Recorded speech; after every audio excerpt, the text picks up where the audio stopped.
I'm giving a short summary of the talk I'm going to have here at ASH in San Diego. It's about assessment of minimal residual disease within the prospectively randomized GALLIUM trial. GALLIUM is a trial where initially untreated follicular lymphoma patients have been randomized to two different antibody regimens.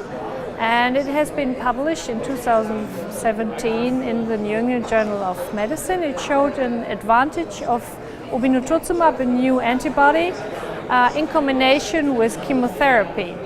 So patients who received the new antibody had an improved PFS. So what we did in that trial is a prospective analysis of minimal residual disease. We identified the clone prior to treatment. And we had predefined treatment time points where we assessed blood or marrow for molecular response assessment by PCR. So that was quite a huge series of patients. More than 1,100 follicular lymphoma patients have been investigated successfully. And we could generate an MRD marker in 88% and an RQ-PCR assay in 75%. So we went then on, according to staging time points where clinical remission is assessed, we also did MRD. And interestingly, when we show MRD or when we investigated MRD responses, it evolved that at the very early time point of at interim staging, MRD responses were quite high in the two different treatment arms, but much higher for the new antibody. And when you took the prognostic impact and when you analyzed the prognostic impact of MRD response, we could see at interim staging already that there is a high prognostic impact. If you don't respond on the molecular level, you will have a really short overall progression-free survival. So we then extended the analysis to end of induction, and there was the same picture. Patients responding clinically and on the molecular level, they have an improved progression-free survival that also translates, and this can be shown for the first time in that trial, into an improved overall survival.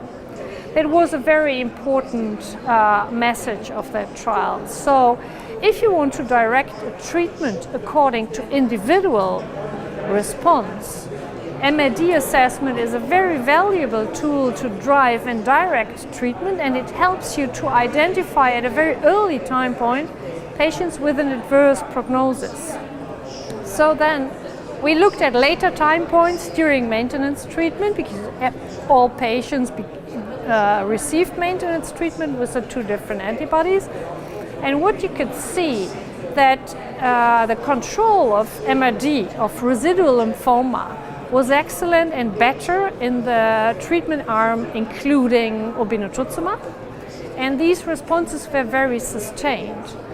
But independently, we could show that if MRD becomes positive, so MRD reappearance occurs during maintenance period, that this is closely associated with a clinical relapse.